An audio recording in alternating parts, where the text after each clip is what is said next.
Bem-vindos a mais uma conversa aprofundada aqui com a gente. Hoje, olha, a gente vai mergulhar num tipo de magia diferente. Imagina poder criar, assim, quase qualquer efeito mágico que vê na cabeça, sem depender daquelas listas de feitiços prontas, sabe? O limite seria mais a sua energia, o tempo, o conhecimento. Essa é a promessa do sistema Ritual Path Magic para GURPS.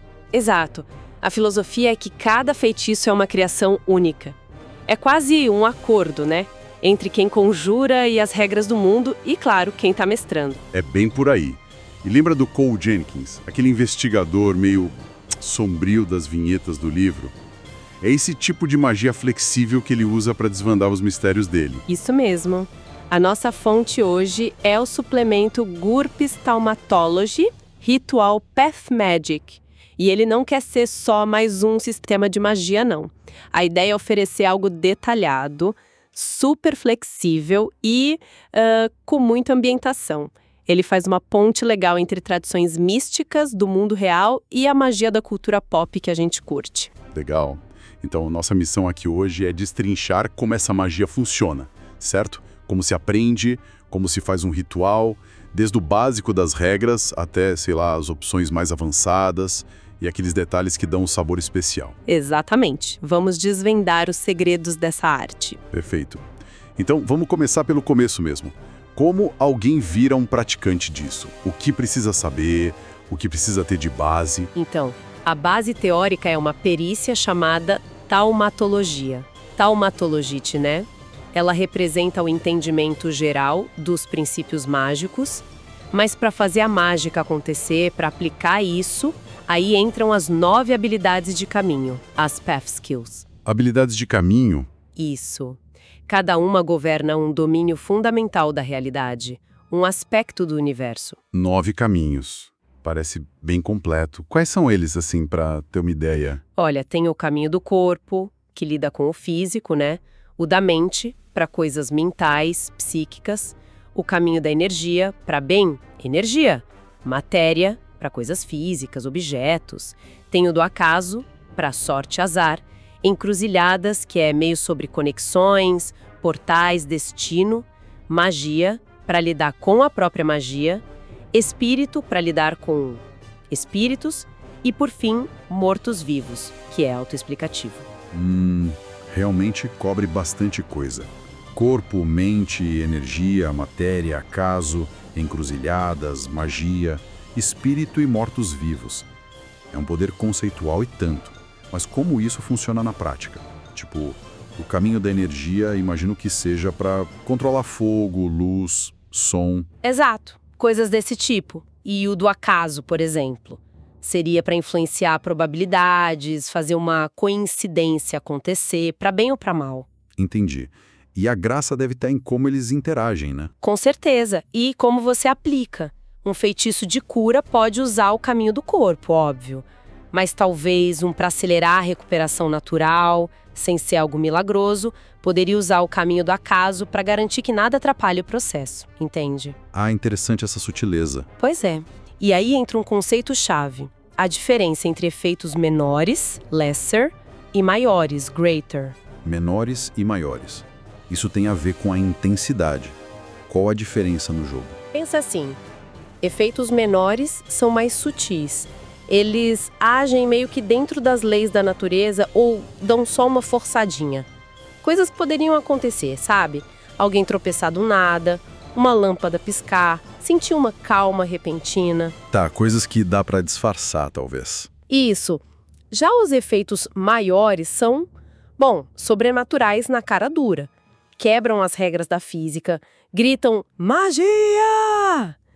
Levitar uma pedra sem nada, lançar uma bola de fogo, curar um ferimento grave na hora. Entendi a escala. O exemplo clássico é o raio. Um raio cair perto de alguém numa tempestade pode ser menor. Talvez caminho da energia ou do acaso forçando a situação. Agora, um raio sair dos seus dedos e acertar o alvo num dia de sol, isso é maior, sem dúvida. E essa diferença, menor ou maior, impacta direto no custo do ritual. Faz sentido. Além das perícias, o que mais define um conjurador nesse sistema? Vantagens de personagem, imagino, né? Sim, algumas são bem importantes. A principal é a vantagem magia, a Magery, mas é uma variante específica, magia ritual PEF. Ela funciona um pouco diferente da magia padrão do GURPS. Como assim? Ela não aumenta direto o nível das habilidades de caminho. Em vez disso, ela define o limite máximo que você pode ter nessas habilidades com o treino. Além disso, ela te dá uma reserva pessoal de mana, que é uma fonte de energia rápida, e aumenta quantos feitiços condicionais você pode manter ativos ao mesmo tempo. Ah, então ela define o potencial. Exato. E o mais importante, ter pelo menos magia nível 0 é crucial. Sem isso, o conjurador leva uma penalidade de -5 em todas as tentativas de usar os caminhos. É uma barreira inicial. Entendi. -5 é bastante coisa. E tem uma outra vantagem que parece ser um divisor de águas mesmo. O Adepto Ritual. Ritual Adept. Pelo que eu li, parece que muda completamente o jeito de jogar com magia. Muda totalmente. É uma vantagem cara, custa 40 pontos de personagem, é um investimento pesado, mas o que ela faz é remover 3 grandes dificuldades que os conjuradores normais enfrentam. Mas quais dificuldades? Primeiro, a necessidade de ter uma conexão simbólica ou física com o alvo do ritual. Segundo, a exigência de fazer o ritual num lugar preparado, consagrado. E terceiro, aquela penalidade de -5 por não ter magia 0, caso a pessoa não tenha. Então o adepto não precisa dessas coisas. Exatamente. Ele pode fazer magia de forma muito mais flexível, mais rápida, no susto, sem precisar de toda uma preparação. É a diferença entre um mago de laboratório e um mago de campo, digamos assim. Nossa, faz toda a diferença. Então, quem não é adepto tem um caminho bem mais árduo. Quais são as dificuldades práticas para eles? É bem mais complicado. O não adepto acumula penalidades fácil. -5 se não tiver uma boa conexão com o alvo. -5 se não estiver um local preparado. -5 se não tiver magia 0. E talvez o pior de tudo seja o tempo. O tempo? Sim. Onde um adepto faz certas coisas, tipo coletar energia, em segundos, um não adepto leva minutos para cada tentativa. A menos que ele aceite ainda mais penalidades para tentar acelerar. Minutos? Isso praticamente inviabiliza usar magia no meio de uma ação rápida para um não adepto, né? Exato. Leva para um estilo de jogo bem diferente, mais focado em preparo, rituais longos feitos em segurança, usar itens já prontos. Faz sentido? Define muito o personagem. Ok, entendemos as bases. Agora, como é o fluxo para lançar um feitiço mesmo? Quais são os passos? O processo tem 4 etapas básicas. Primeiro, definir o ritual. O que você quer fazer exatamente. Segundo, escolher a habilidade de caminho principal para isso. Terceiro, adquirir a energia necessária para alimentar o ritual. E quarto, lançar o feitiço, que é o teste final para ver se deu certo. Certo. Definir, escolher, adquirir, lançar. Vamos detalhar o primeiro passo. Definir o ritual. Essa parece a parte mais aberta, mais criativa. Como funciona na regra? É aqui que a flexibilidade brilha mesmo. Você combina efeitos de feitiço, spell effects, com modificadores de feitiço, spell modifiers. Os efeitos são as ações básicas, tipo sentir algo, fortalecer, controlar, criar, destruir, mover, transformar. Vários verbos de ação. Isso. E cada caminho pode usar qualquer um desses efeitos, mas aplicado ao seu domínio. Por exemplo, criar com o caminho da matéria faz matéria, objetos. Com o caminho da energia, cria luz, calor, som. Com o caminho da mente, cria ilusões, sensações. Entendi. E os modificadores entram para ajustar. Exatamente. Os modificadores ajustam os detalhes. Quanto tempo o efeito dura, duração. Até onde ele vai, alcance, qual a área que pega a área de efeito, se causa dano e quanto dano, se muda características do alvo, tipo adicionando vantagens ou desvantagens, traços alterados, e por aí vai. Cada efeito e cada modificador tem um custo base em energia. E aí soma tudo para ter o custo total. E como entra aquela história de menor e maior nisso? Isso. O custo de energia base é a soma de todos os custos de todos os efeitos e modificadores que você escolheu. Aí vem o pulo do gato que a gente falou. Se o seu ritual tiver qualquer efeito maior, E complica. complica. Um único efeito maior triplica o custo total de energia. Se tiver 2 efeitos maiores, quintuplica. 3 ou mais efeitos maiores no mesmo ritual multiplicam o custo por 10. Por 10. Nossa, isso quer dizer que fazer algo muito chamativo e complexo fica exponencialmente mais caro. Exponencialmente. Rituais muito sobrenaturais e cheios de partes diferentes podem exigir uma quantidade de energia absurda. Tornam eles difíceis, perigosos e demorados de fazer. Entendi o equilíbrio. Mas tem como aliviar esse custo? Você mencionou algo de adornos tradicionais. Isso ajuda? Ajuda, sim, os traditional trappings. É uma mecânica ótima para incentivar a descrição, a interpretação. Se o conjurador descrever que está usando gestos específicos, palavras numa língua antiga, queimando incenso, desenhando símbolos, usando componentes materiais que fazem sentido, e descrever isso de um jeito legal, que combine com o efeito e com a tradição mágica do personagem, o mestre pode dar um desconto. Que tipo de desconto? Pode chegar até 25% do custo final de energia. É uma recompensa direta por mergulhar no personagem e na cena. Não é só regra fria, é como a magia é feita, sabe? Gosto muito disso. Recompensa quem entra no clima. Ok, definimos o ritual, calculamos o custo. Agora, como juntar essa energia toda? Qual o jeito padrão? O método mais básico é coletar energia do ambiente. Gather Energy. O conjurador se concentra e tenta puxar energia do lugar onde ele está. Isso exige testes repetidos da habilidade de caminho que ele escolheu para o ritual. Cada sucesso acumula um pouco de energia. E aí entra a diferença adepto-não adepto de novo. Brutalmente. Para adeptos, cada tentativa de coletar energia leva só 1 segundo de concentração. Para não adeptos, cada tentativa leva 1 minuto inteiro. 1 minuto, nossa senhora. A menos que o não adepto aceite uma penalidade de -5 no teste para tentar fazer em 10 segundos. Ainda é muito mais lento que o adepto. Realmente, para combate às situações rápidas, o não adepto está em desvantagem enorme se depender só disso. E se falhar nesses testes de coletar energia, o que acontece? Falhas normais só significam que você não juntou energia naquela tentativa. E talvez chame alguma atenção indesejada dependendo da situação. Agora, falha crítica. Aí a coisa fica interessante ou perigosa. Como assim? Falhas críticas geram peculiaridades, quirks, efeitos colaterais menores, estranhos, a sala esfria de repente, os pelos arrepiam, o conjurador começa a ter um tique nervoso por um tempo, coisas assim. E se a falha for muito feia ou num ritual muito poderoso? Aí pode rolar um bot, um desastre mágico. O livro diz que um bot consome no mínimo 30 pontos de energia, se o conjurador tiver acumulado isso, para causar um efeito caótico, geralmente ruim, ligado ao caminho que estava sendo usado. É a magia saindo completamente do controle. Bots. Isso só como ótimos ganchos para a história. Além dessa energia do ambiente, que é lenta para não adeptos e tem esses riscos, que outras fontes de energia existem? Tem várias opções. Uma fonte pessoal e rápida é a reserva de mana, a Energy Reserve, que vem da vantagem magia. É ótima para feitiços menores ou para completar o que falta de energia. Tá, usar a própria bateria. Isso. Outra opção é o sacrifício voluntário.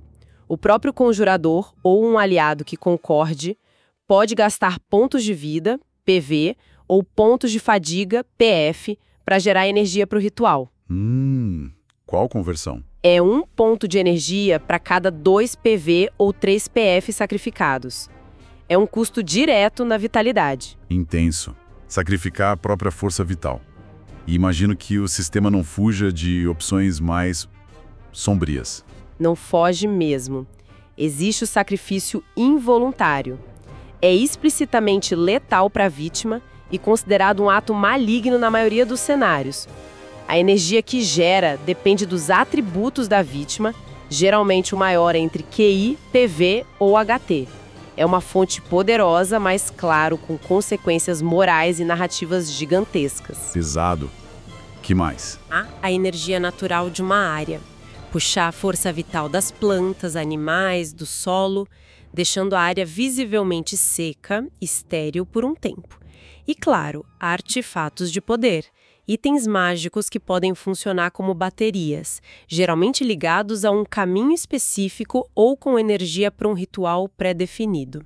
Um leque bem variado mesmo, do pessoal ao ambiental e até o extremo. Ok, digamos que a energia foi reunida, de um jeito ou de outro. Qual o último passo para a mágica acontecer? É o lançamento em si. Um teste final da habilidade de caminho principal que você escolheu para o ritual.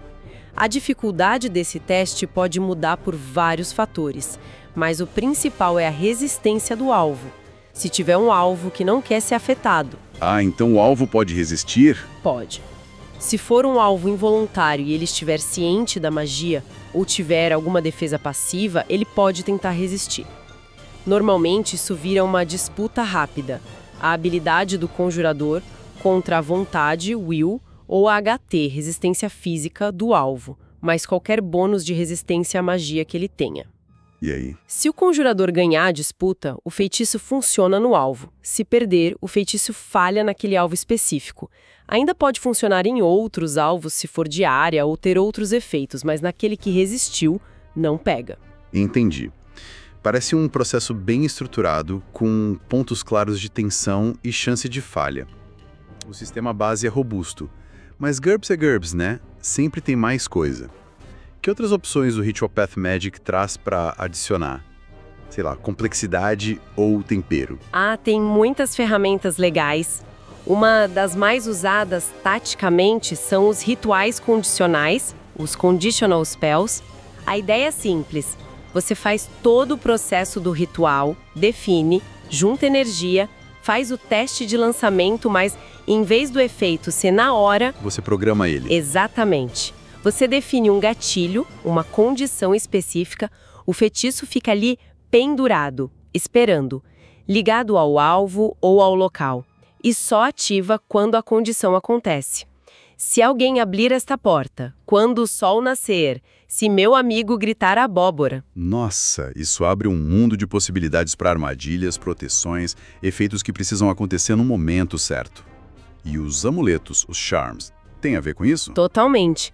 Os amuletos são basicamente rituais condicionais guardados num objeto físico, geralmente algo pequeno e frágil, tipo um caco de cerâmica, um pedaço de vidro, madeira entalhada. E como ativa? Quebrando o amuleto. O ato de quebrar é o gatilho que libera a magia. É um jeito super rápido de ativar um efeito mágico que você já preparou antes. Leva só uma ação de preparar e quebrar. Por isso são muito populares entre os não adeptos, que não têm a velocidade dos adeptos para conjurar na hora. Faz sentido. O Cole Jenkins usa isso direto nas historinhas do livro, né? Usa muito. É a forma dele ter magia rápida à disposição. É como ter umas granadas mágicas ou poções instantâneas no bolso. Falando em poções, como entram os elixires alquímicos na história? São outra forma de magia preparada, a tal magia engarrafada. Mas aqui o processo é diferente. Além de conjurar o efeito mágico que você quer, precisa da perícia alquímia, um laboratório mesmo que improvisado e ingredientes específicos. Ingredientes? Tipo olho de salamandra? Pode ser. Desde coisas comuns até itens bem exóticos e difíceis de achar. O ritual infunde o poder no líquido ou pasta ou pó. E o efeito geralmente ativa quando alguém bebe, aplica na pele ou inala o elixir. É quase um subsistema dentro do livro, com regras para descobrir fórmulas, lidar com ingredientes raros, tempo de preparo. Legal, mais uma camada de especialização possível. E quanto a itens que ajudam na hora de conjurar? Tipo grimórios. Existem nesse sistema? Existem sim. Grimórios são tratados como ferramentas. Eles ajudam a lançar um ritual específico que esteja detalhado ali no livro, dão um bônus direto no teste final da habilidade de caminho para aquele ritual. Qual a pegadinha? A contrapartida é que ficar consultando o livro durante o ritual dobra o tempo que leva a cada etapa. Além disso, grimórios podem ser caros, raros, escritos em código em línguas mortas. Adicionam um elemento de busca, de pesquisa no jogo. Eles não ensinam necessariamente, mas deixam um lançamento mais seguro. Entendi. Troca tempo por segurança. Faz sentido. E o ambiente? Tem lugares que ajudam a fazer magia. Locais de poder. Com certeza. Locais de poder, places of power, são áreas que naturalmente têm mais energia mágica ou uma ligação forte com um ou mais caminhos. Conjurar ali dá um bônus nos testes para coletar a energia do ambiente. Deixa o processo bem mais rápido e fácil. E esses bônus são fixos? Não necessariamente. O interessante é que podem variar, com as fases da Lua, alinhamentos dos planetas, estações do ano, eventos cósmicos. Certos locais podem ficar super potentes em momentos específicos. Bacana, adiciona uma dimensão de tempo e lugar para a magia. E para criar itens mágicos permanentes. Dá para fazer a clássica capa que voa, a espada que pega fogo. Totalmente. O sistema tem duas formas principais para isso. A primeira é o feitiço vinculado, Bound Spell. É um ritual bem complexo, caro em energia, que coloca um efeito mágico permanentemente num item. A capa de voo, uma armadura que te deixa mais forte, seriam exemplos disso. E a segunda forma? É a ferramenta mágica, Magical Tool. É um item que não faz um efeito por si só, mas dá um bônus para quem está usando ele para conjurar.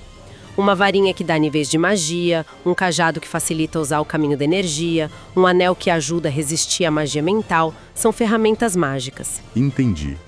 Agora, eu vi no livro que tem uma conexão opcional, mas bem detalhada, com a cabala hermética, usando a Sephiroth. Como isso funciona? Fica bem esotérico, né? Fica. E é intencional. É uma camada opcional de interpretação e também de regras que adiciona muita profundidade para quem curte esse tipo de simbolismo. Cada um dos 9 caminhos principais, tirando um 10º opcional, que a gente já fala, pode ser associado a uma das 9 Sephiroths inferiores da árvore da vida cabalista. Malkuth, Yesod, Hod, Netzach e por aí vai. E o que isso muda na prática? Nas regras básicas, nada. Os caminhos funcionam do mesmo jeito, mas dá um pano de fundo filosófico, místico, bem rico. E abre a porta para uma alternativa aos adornos tradicionais para conseguir desconto na energia. Os adornos decânicos. Adornos decânicos? Um jeito diferente de baratear o ritual? Mais complicado, imagino. Bem mais complicado. Mas potencialmente mais poderoso, ou pelo menos mais consistente para quem se dedica a estudar isso. Em vez de depender só da descrição criativa e do julgamento do mestre, como nos adornos tradicionais, os decânicos usam um sistema super detalhado de correspondências astrológicas. Astrologia. Isso. Cada séfira, e portanto cada caminho associado, tem ligação com certos planetas e signos do zodíaco. E esses são divididos em decanos, períodos de mais ou menos 10 dias. Para conseguir o desconto, o conjurador precisa usar materiais específicos, fazer o ritual em lugares ou horários que estejam alinhados astrologicamente com o decano certo, o prefeito que ele quer. Exige muito mais pesquisa e planejamento do personagem e do jogador também. Mas pode dar descontos maiores ou mais garantidos se tudo estiver alinhado, como o caminho. E tem a ver com Dath, a Séfira oculta, e um tal de caminho da inexistência. Isso soa perigoso. E é apresentado exatamente assim. Dath é vista na tradição como a Séfira falsa ou oculta, ligada ao conhecimento proibido, ao abismo. O livro oferece como opção avançada e bem sombria o caminho da inexistência, Path of Non-Existence, ligado a Dath. E o que ele faz? É um 10º caminho que lida com anulação, desfazimento. Remover a própria existência das coisas, conceitual ou física, potencialmente até de forma retroativa. É descrito como algo extremamente poderoso, dificílimo de aprender e usar, exige vantagens raras, testes muito difíceis e qualquer falha crítica é automaticamente um desastre completo. Credo. É o tipo de magia que corrompe, que enlouquece, que atrai horrores de outras dimensões. Perfeito para campanhas com tom mais pesado, mais de horror cósmico, Lovecraftiano. Definitivamente não é para qualquer mesa. Com tanta regra, tanta opção, O livro ajuda a gente a visualizar como isso tudo funciona na prática, dá exemplos. Ajuda sim e é fundamental. O capítulo 4 se chama simplesmente O Grimório. Ele não traz regras novas, mas sim dezenas de exemplos de rituais completos, montados usando as regras que a gente discutiu. Mostra a combinação de caminhos, efeitos, modificadores, o cálculo do custo, o tempo que leva e descreve o resultado final.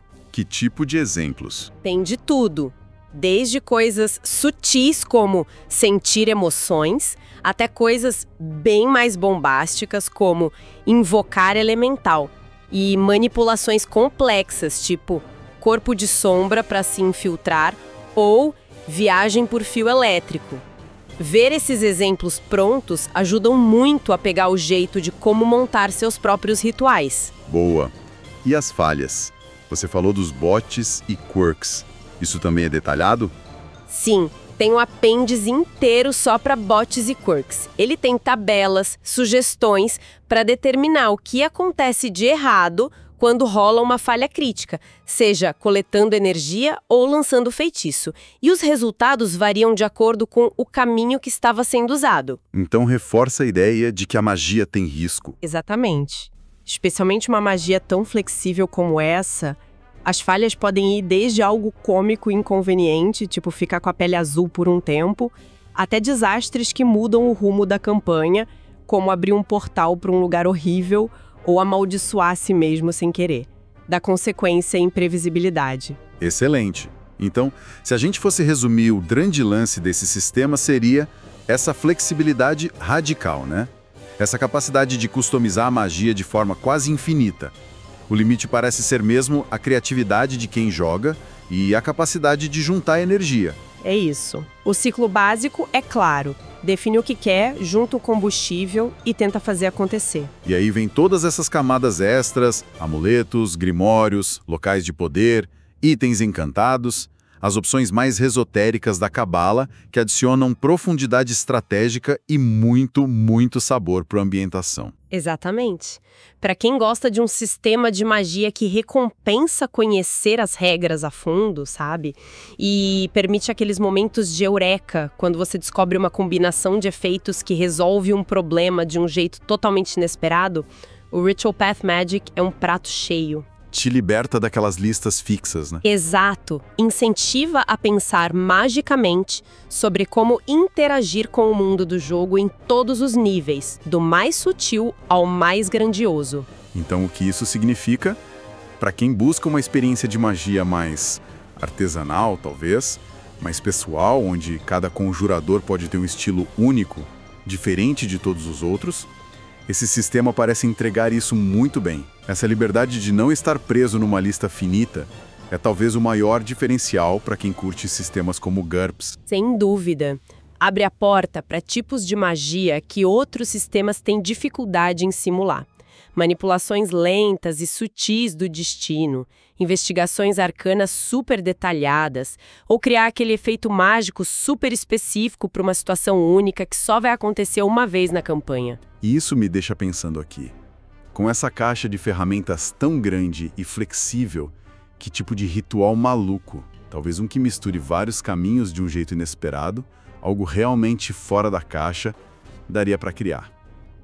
Algo que seria impossível em sistemas mais rígidos. Sei lá, um efeito sutil do caminho do acaso, para garantir um encontro acidental, combinado com um toque do caminho das encruzilhadas, para influenciar a decisão que a pessoa vai tomar nesse encontro, mudando o destino de alguém sem que ninguém nem sonha que teve magia ali. É uma possibilidade fascinante essa da manipulação sutil e invisível. Por outro lado, essa mesma flexibilidade toda levanta umas questões sobre os limites éticos da magia, né? O sistema apresenta, sem rodeios, opções como sacrifício involuntário, controle mental profundo com o caminho da mente, ou até aquela anulação da existência com o caminho da inexistência. Num mundo onde quase tudo é magicamente possível, qual passa a ser a responsabilidade de quem tem esse poder todo? Como ter essas ferramentas disponíveis impacta a moralidade do conjurador e a própria natureza da campanha? Fica aí a reflexão sobre o poder e as suas sombras.